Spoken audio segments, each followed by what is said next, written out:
Bunya na katikati ya Ituri esali bambula ebele lelo CAA azalaki lisusu kokende kuna te kasi sikoyo tozongi karibu kwetu. CAA aza na esengo makasi ya koyebisela bino ke azongeli bavoli na ye en destination ya Bunya. Bavoli yango ekobanda kosalema na avion na ye ya Airbus A320. Karibu.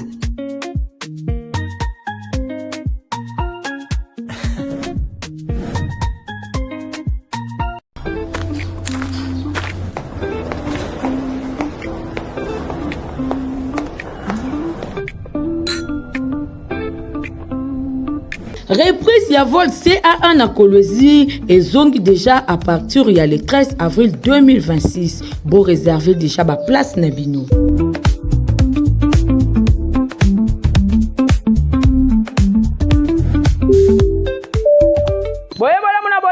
Info rétro ya journal ya peuple de Fongoli yango pona kotal sabino ndenge mokolo ya lundi bomona ki chef de l'état a décoré ki 5 femmes ya diaspora congolaise ba honorable député bazala ki na séance plénière peu plus de 600 jeunes ba adhérents qui n'a pas l'eau.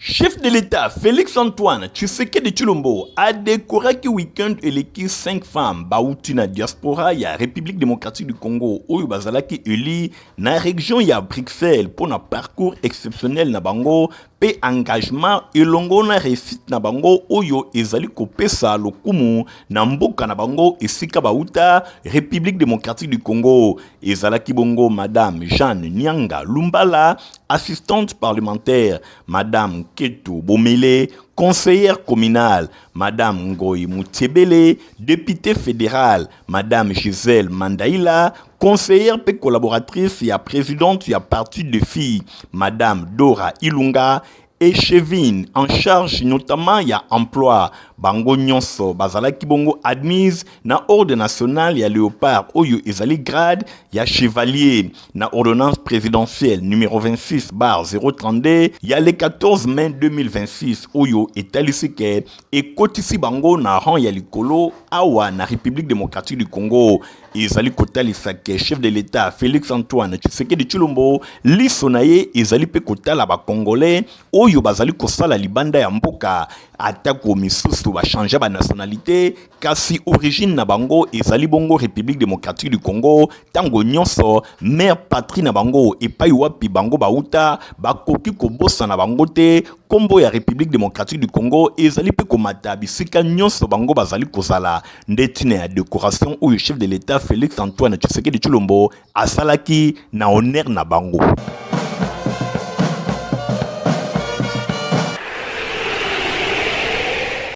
Présidé et pas il y a deuxième vice-président et institution honorable Mbosonko Diankwanga, en absence il y a président Aimé Boji Sangara, séance et aboutisaki na recevabilité il y a des propositions il y a loi et zalaki bongo texte ozali kolobe la réforme il y a législation il y a finance publique initié et pas il y a député national Flori Mapamboli Posa et zalaki accès na renforcement ba mécanisme pe ya mobilisation il y a ba ressources il y a l'état mingi ba titre public.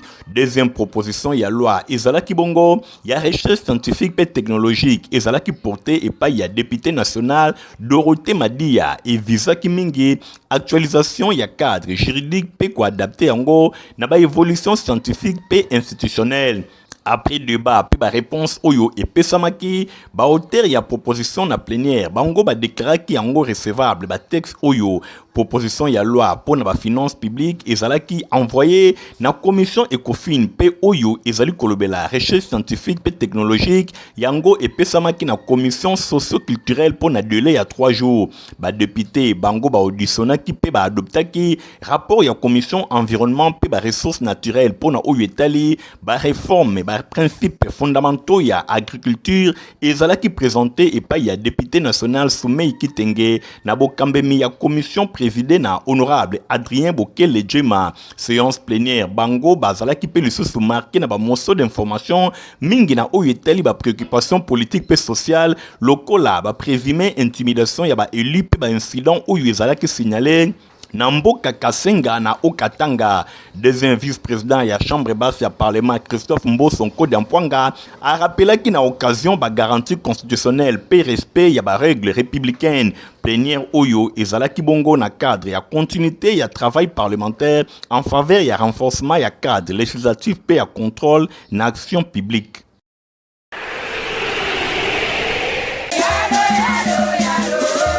Nyata moninga senga pardon mais salemaki awa na koko na bilulu on les alaki organisé na coordination nationale des jeunesses parti Lumumbisa unifié parlou na mokuse dirigeant avec un pacte idéologie et pas les jeunes au bazo benga la force tranquille papi Sterling Mitete yena équipe na ba mami kaki mo bangé l'objectif ya ko adhérer na palou plus de 18 millions de jeunes étendus pour bimba RDC.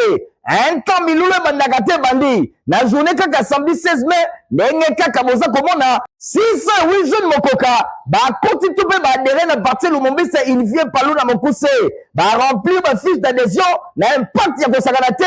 Bon limelanga ke cérémonie oyo. Et seulement qui la présence remarquée. Ya ye moko secrétaire permanent porte-parole ya parti. Secrétaire général chef du parti AI. Moi, na mboka donné kachama monjila, l'intelligence incarnée bobengaye. Boye papi Sterling Mitete, Congo national et jeunesse. Asalaki liboso discours ya kitoko, asengaki na bilenge. Unité pe amour, basala pona intérêt ya parti. Babatela ba idéo ya feu patriarche Antoine Gizenga Funji. On les incarné kitoko lelo avec un pacte pe idéologie et pas un fils idéologique naye. Son excellence Didier Mazenga Mukajo, bon bengaye l'homme de Kisalu na tola kutuma nanima. Mister Livre d'ordi. Simanaye, à la namakina secrétaire permanent. Oh yebisaki na ba nouveaux adhérents. Que engagement au bazueze ya bombate, bazana bénédiction numéro 1 à parti excellence Didier Mazenga. Si manama présentant qui moufoukou ya bakati ya ba membre, pe échantillon 608 adhérents, forte l'espace. Et après ça qui va officiellement, bakati de membres ne boza komona, l'occasion faisant les larondelles balobaka na lopoto. Asalaki moko remise à brevet moko à titre symbolique et pas batou balanaki formation idéologique à parti avec impact. Nasuka alelisaki lokole elela. Lelo esengonde sengo. Lelo esengonde esengo. Tala mipiko. Donc na leki toko. Ba jeune ba moni loin. Ba jeune ba sali vise longo. Peut ba tirer conclusion que nulle part ailleurs sinon kaka na palu.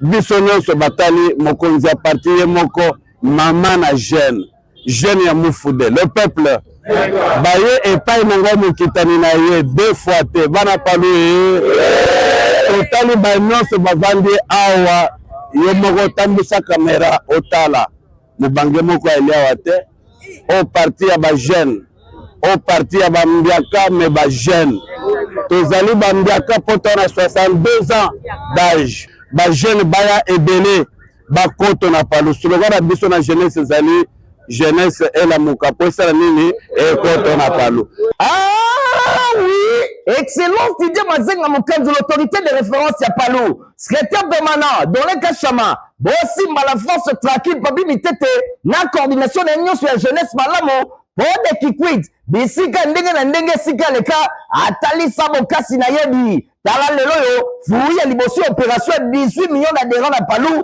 et monani on le longa te et longa. Moko ya mardi bomona kindenge honorable Kangila a déposé qui proposition ya loi PCAA azongisi ba vol na ye po na ville ya Bunia.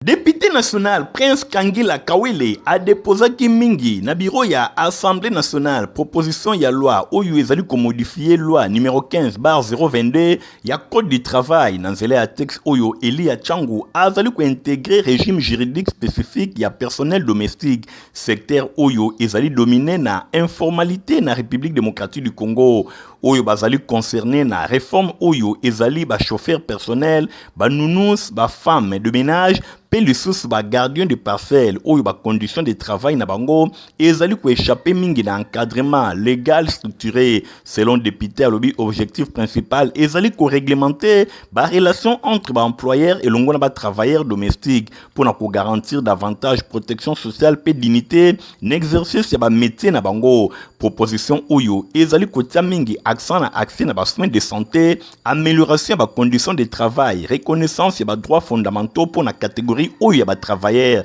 Pour na Prince Makangila initiative oyo ezali ko marquer étape moko ya malonga pour na modernisation ya code du travail pe valorisation ya secteur oyo ezala tango molai marginalisé pe ezali essentiel pour na fonctionnement ya ba ménage congolais ebele. Bunya na katikati ya Ituri esali bambula ebele lelo CAA azalaki lisusu kokende kuna te kasi sikoyo tozongi Karibu kwetu. CAA aza na sengo makasi ya koyebisela bino ke azongeli bavol na ye en destination ya Bunya bavol yango ekobanda kosalema na avion na ye ya Airbus A320. Karibu, karibu.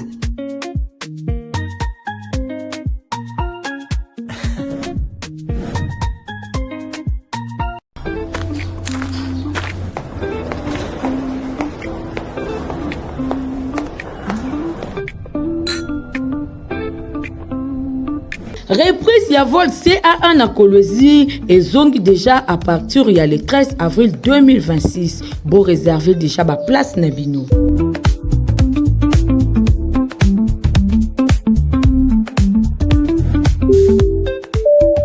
Mokolo ya mercredi totalisaki bino ndenge lancement ya coalition C64 ya opposition et Salema qui premier ministre a organisé qui réunion ya crise pour na koluka solution na embouteillage na ville ya Kinshasa.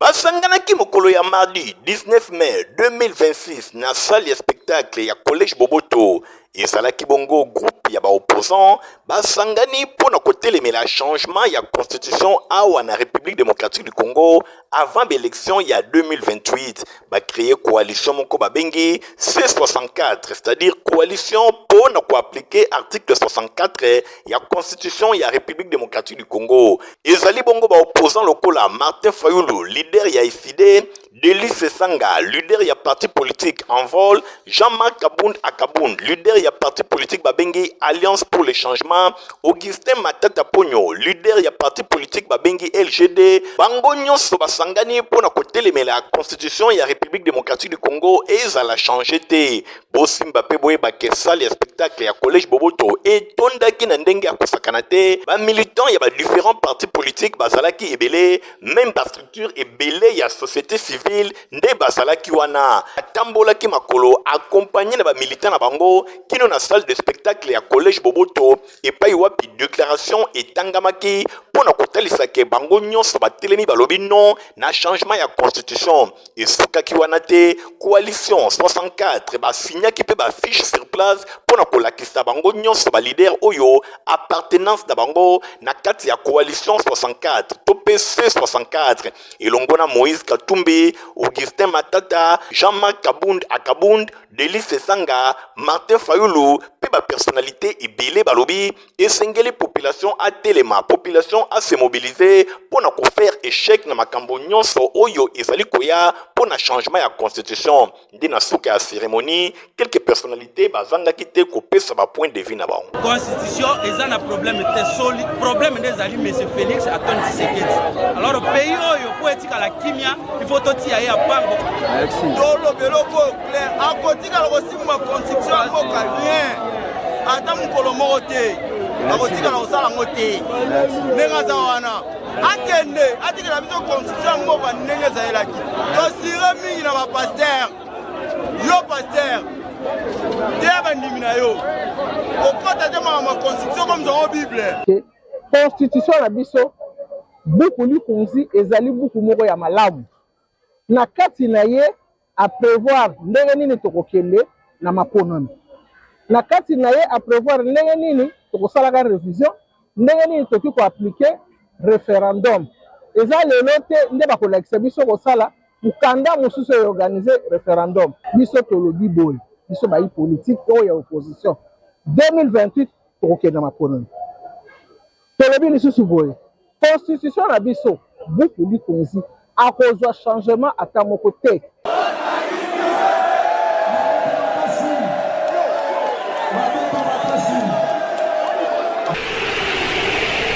Gouvernement central a décidé koleka na action pour na kosilisa calvaire ya baisager ya route nationale numéro 1 axe moko stratégique ya 360 km ezali kosangisa Kinshasa na Matadi ekomi mikolo oyo synonyme ya embouteillage moko ya mabe ezali koparalyser ba trafic ya ndenge na ndenge. Réunion ya crise convoquée epai ya premier ministre esangisaki ba membre ebele ya exécutif national, ba représentant ya gouvernement provincial ya Kinshasa pe ya Congo central pe ya fédération des entreprises du Congo, société à péage Sopeco, séance de travail oyo ezalaki na litomba moko ya makasi pona ko faire intervenir bato ya ndenge na ndenge pe koluka ba solution oyo ekosilisa ba embouteillage oyo. Na suka ya misala, ministre de l'infrastructure pe travaux publics John Banza a annoncé série ya ba mesures à court terme oyo ezali destiné pona ko restaurer progressivement fluidité na axe vital oyo.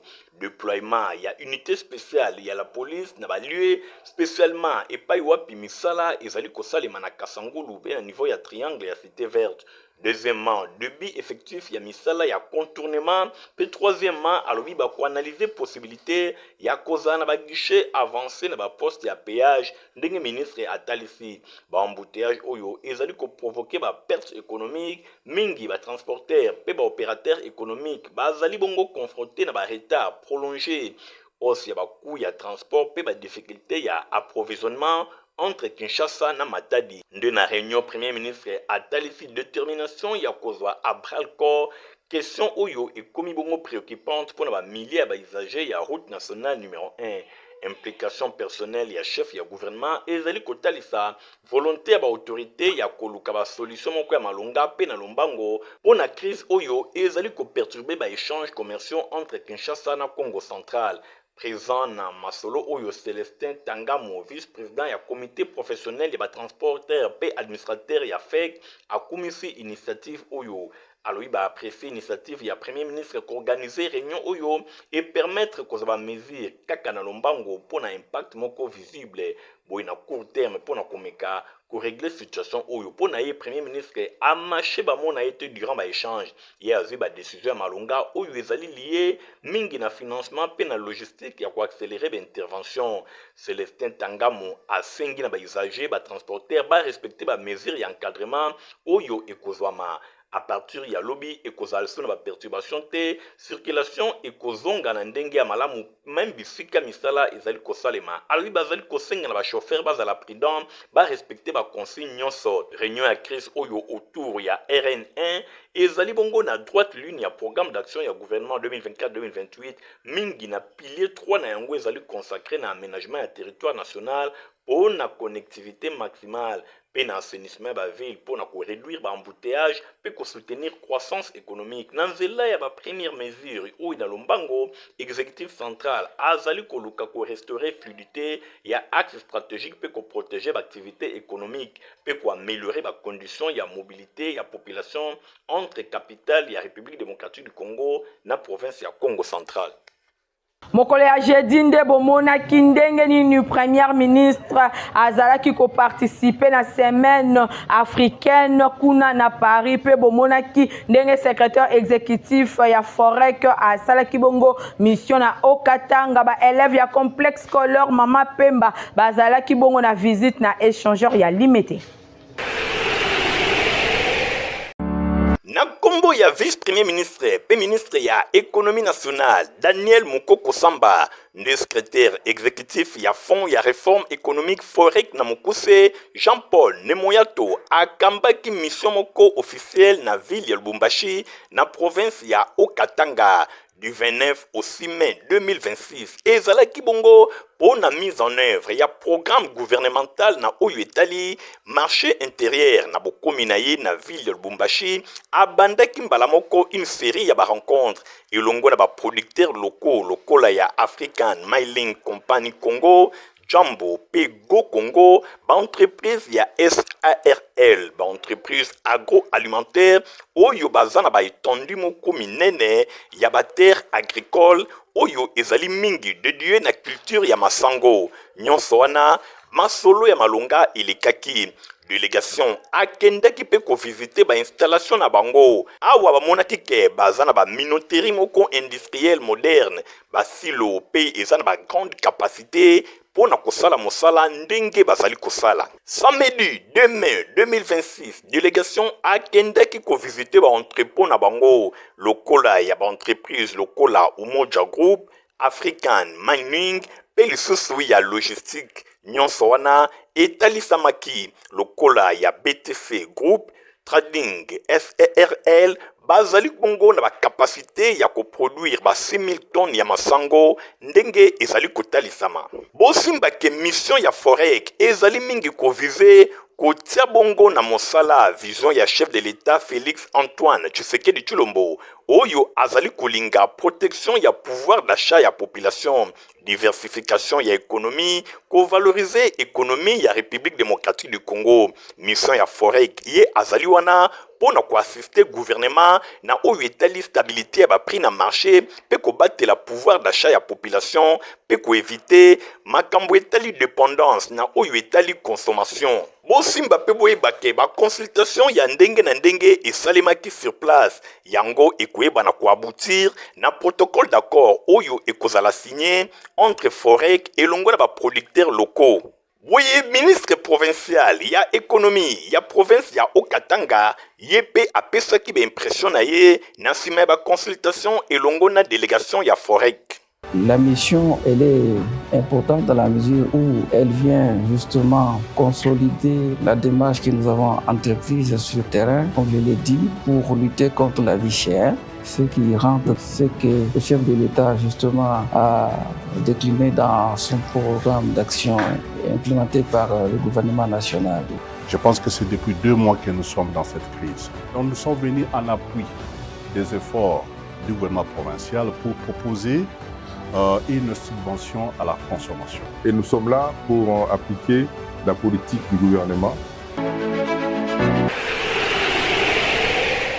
Élève ya complexe scolaire Mama Pemba 1, école ya fondation Nerombungu, oyo ezwami na avenue Bantandu numéro 44, quartier Bikanga na commune ya Kisenso, tango nyonso formation ezali vraiment ya qualité, ba école promenade, ezali kosale matango na tango, ndakisa oyo bozali komona, ba élève ya première, deuxième, pe troisième maternelle bazalaki encadré na bakonzi na bango, asalaki visite na échangeur ya limité, mingi penza na musée national, et pa wapi bakendaki kota la biloko ya ndenge na ndenge oyo ezwami kuna na salle d'exposition ya musée batalaki ba iloko ebele to ba effet ya ancien président to deuxième président ya Zaïre à l'époque République démocratique du Congo fait maréchal Mobutu batalisaki bango kiti na ye pe biloko na ye ya ndenge na ndenge oyo ye abandaki kosalela explication epesamaki epai ya encadrer ya bana maternelle bapesaki explication oyo esengeli pona ba élève ba comprendre ndenge nini mboka na biso ezali kotambola ba élève batondisamaki na esengo makasi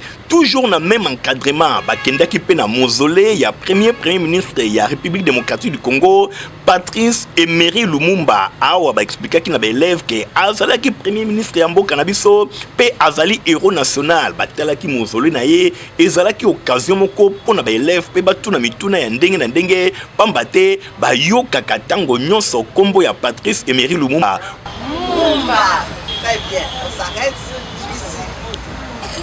Et à part la photo de Lumumba, il y a quoi encore? Des fleurs. Il y a des fleurs. Point de chute ezalaki esika ya baje epai wapi ba élève bakendaki pona kosakana basakanaki awa ndenge bozali komona toujours na encadrement ya ba responsable na bango nyonso elekaki vraiment kitoko natina wana yo parents ozana besoin mwana azwa formation ya qualité kobanda na cycle maternel pona kaka complexe scolaire Mama Pemba école ya fondation Nerombungu epai wapi bazali ko former mwana déjà à partir ya base kino akokola nyonso ezali vraiment kitoko na ba effort ya honorable Nerombungu Fumabanga moyo oyo azali initiateur ya école oyo. mokolo ya vendredi séance plénière ezalaki kuna na Sénat pe première ministre Judith Suminwa a présenté ki candidature ya Juliana Lumumba na OTFP honorable maître Jean-Marie Kasengela Ilunga a salaki bongo vernissage ya des livres na ye na Fleuve Congo Hotel. Plénière oyo ezalaki présidé epai na ye moko président ya Sénat Jean-Michel Samba Lukonde Kenge yango esalemaki na salle de conférence internationale ya Palais du Peuple epai wapi e permetaki na ba sénateur yako examiner ba défis persistants na secteur agricole considéré local la moko ya ba pilier stratégique ya développement économique et social na République démocratique du Congo na intervention na ye honorable Ichundala Asang Willy a exprimé ebele ya ba préoccupation na niveau ya politique nationale ya sécurité alimentaire na production agricole pe na encadrement ya ba agriculteurs à travers pays asengi ba éclaircissement na mécanisme oyo gouvernement était en place pour na ko faire face na insécurité alimentaire oyo est touché ebele à ba province pe na ba stratégie oyo ezali ko viser pour na ko réduire dépendance alimentaire extérieure na RDC. Sénateur a insisté pour na ko renforcer ba infrastructure agricole accès na ba intra mécanisation pe financement ya secteur a interpellé gouvernement na état ya ba route ya désert agricole oyo ezali koko ba ko freiner évacuation ya ba produits vers ba centre ya consommation kuna ba invité ki ministre d'État en charge de l'agriculture et de la sécurité alimentaire Moïndo Nzangi pour présenter état d'avancement il y a un programme engagé pour la modernisation dans le secteur agricole kuna a évoqué et belé y a ba initiative oyo ezali en cours yango eza ko viser pour na ko accroître production nationale ko soutenir ba coopérative agricole pe ko améliorer résilience alimentaire il y a ba population. Ministre a salaki mise en avant il y a ba effort entrepris il y a gouvernement pour na ko attirer ba investissement na secteur agroalimentaire na ko souligner ka ba défi sécuritaire logistique peu financier et pas wapi ministère na ezali ko faire face nango na exécution il y a quelques projets na ensemble ya territoire national débat général et fungwamaki oye permettait ki na ba sénateur ya ko soulever ba préoccupation na bango ba intervention na bango ezalaki porter na nécessité ya meilleure coordination entre pouvoir central pe ba province accompagnement ya ba producteurs locaux pe lutte contre hausse ya ba prix ya denrées alimentaires na ba marché au cours ya débat oyo 28 sénateurs ba soulevaki ba question spécifique na ba province na bango na kochaka en évidence ba dysfonctionnement oyo ezali ko affecté secteur agricole congolais. Cérémonie organisée na capitale française et sangisaki ba personnalité ya ndenge na ndenge ya monde francophone autour ya candidature portée na République démocratique du Congo na maloba na chef ya gouvernement a présenté ki Juliana Lumumba lokola symbole ya francophonie tournée vers l'avenir capable ya ko réinventer le sous liboso ya ba défi ebele candidature ya madame Juliana Amato Lumumba ezali ko talisa francophonie oyo ezali ko avancer pe ezali ko luka francophonie oyo ezali ko se renouveler sans ko renier ba valeur na ngambo mosusu akumisa ki parcours to engagement ya candidate congolaise atalifike espérance nouvelle ezali fondé na rassemblement écoute pe équilibre ya action Judith Suminwa a insisté ki na portée symbolique ya candidature oyo pour na leadership féminin africain na scène internationale candidature oyo ezali ko pesa message moko ya makasi ezali ko placer bande ko basi oyo mingi vraiment na Afrique politique na espace ya gouvernance internationale pe na conduite ba grand débat na ngambu na ye Juliana Lumumba atalisi que candidature na ye ezali continuité ba combat historique ya ba peuple ya Sud global pour na d'unité, souveraineté, coopération internationale pe ezala vraiment équilibré. Candidature oyo ezali ko pesa na no témoignage ya mémoire ya ba combat oyo ba peuple ya Sud global ba menaki pour na d'unité pe souveraineté boye mingi penza koluka ba droit na bango ko participer na culture coopération pe destin oyo ezali partagé. Mwana ya mwasi ya Patrice Emery Lumumba azali figure moko emblématique ya indépendance africaine, héros national congolais. Juliana Lumumba azali ko défendre vision ya francophonie oyo ezali koluka et l'équipe simple cadre institutionnel pe diplomatique pour naye alobi langue française et singeli comme outil capable ya aider mokili mobimba ba se réconcilier et longo na exigence et avenir solidaire na contexte mondial oyo ezali marqué na ba fracture identitaire, ba radicalité idéologique pe ba désordre géopolitique. Candidature oyo ezali ambition ya francophonie ezala espace institutionnel pe diplomatique to économique kakate kasi véritable conscience ya civilisation. Emile Ngoïka Songo, ambassadeur extraordinaire pe plénipotentiaire ya RDC na France auprès ya principauté ya Monaco ponaye alobi atalisi dimension générationnelle pe populaire ya candidature oyo. Candidature ya madame Juliana Amato Lumumba ezali komema ambition pe volonté ya kotonga francophonie. Bosimba ke candidature ya Juliana Lumumba ezali présenté na gouvernement souminwa lokola symbole ya francophonie pe ezali kofungwa mana aspiration nyonso ya Sud global davantage tourné vers enjeux contemporains lokola jeunesse, souveraineté culturelle pe climat ya innovation pe ya coopération équitable entre ma peuple.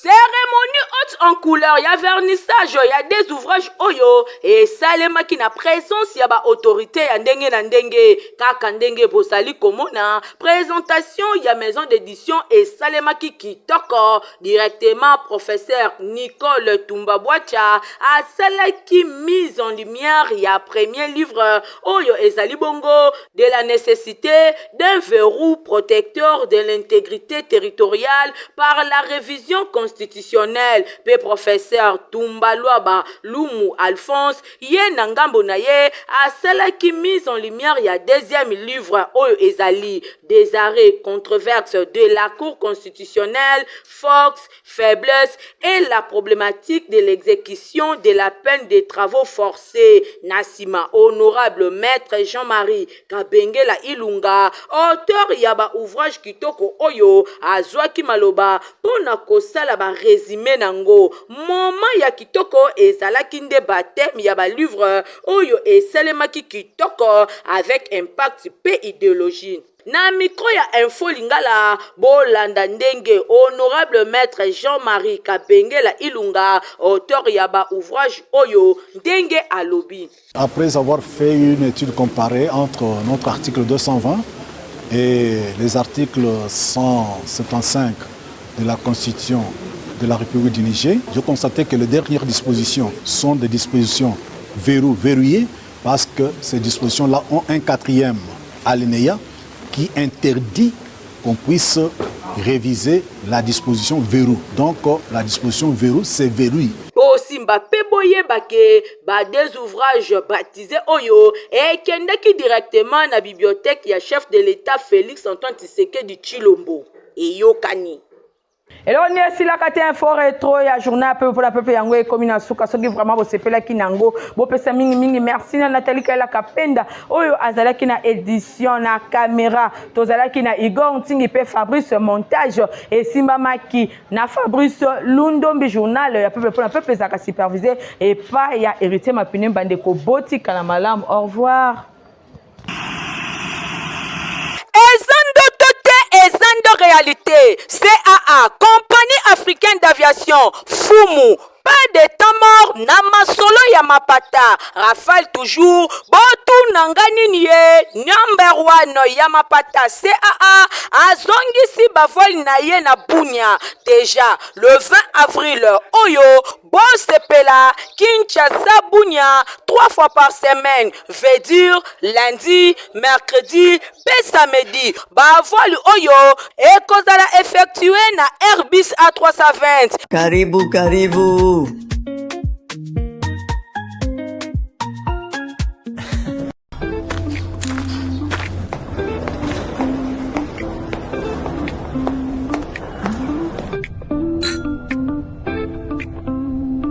Reprise ya vol CA1 na Kolwezi et zongi déjà à partir il y a le 13 avril 2026. Bon réserver déjà ba place na bino.